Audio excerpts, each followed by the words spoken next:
So this is actually an amazing question.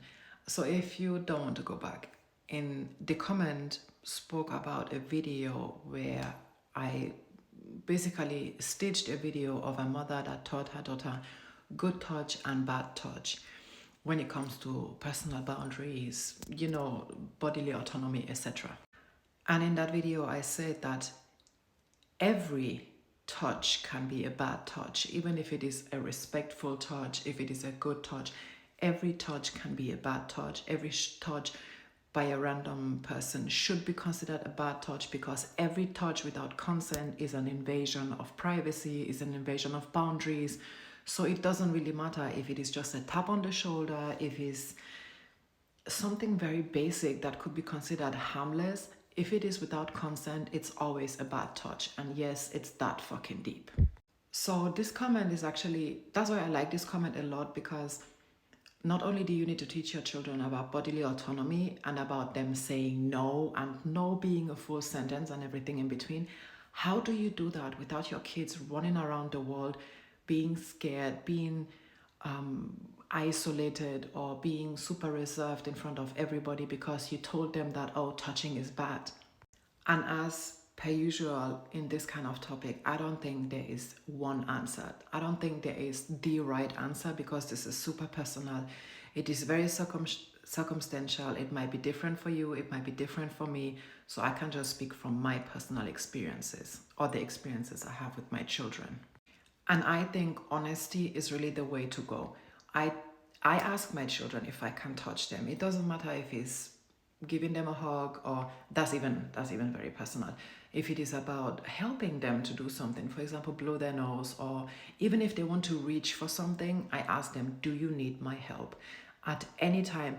And mind you, I'm human, I make a lot of mistakes. So there are times when maybe I'm in a hurry, we are in a hurry, things need to just get done. Then I just do it for them because it needs to be done.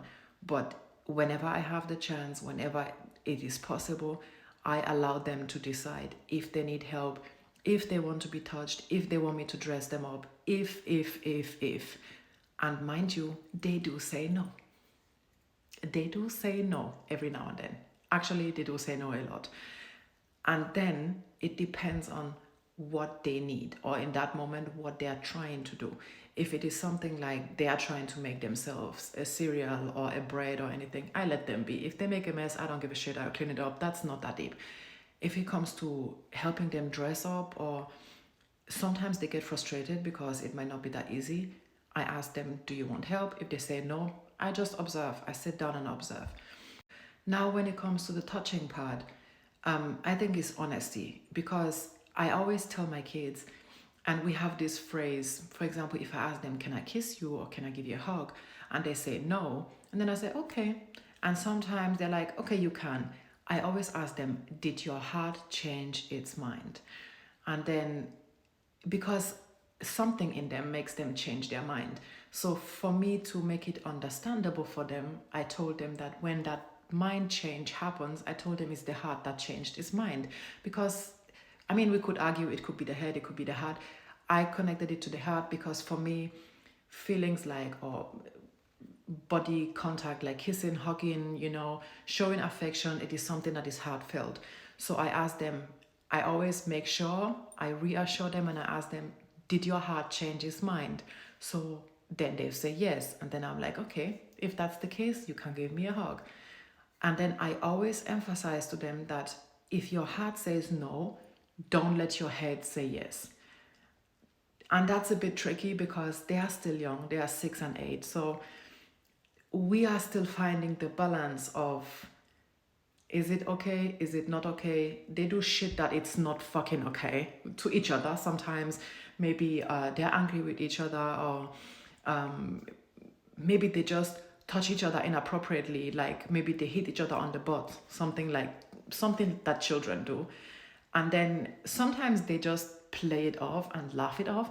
And in other cases, maybe when, that's mainly my daughter that does that, she would be like, oh my God, you touched my private part. And she will be all over the place. You're not supposed to touch my private part. She will make it a whole lecture. And then it is to find the balance between, was that play and you allowed it? which then I corrected because she should still not allow it, even if it is play. Private part is private part, that's not for playing. So it is very complicated. But when it comes to the whole touching and scary, because especially in the kindergarten or even in their school everyday lives, touching does happen.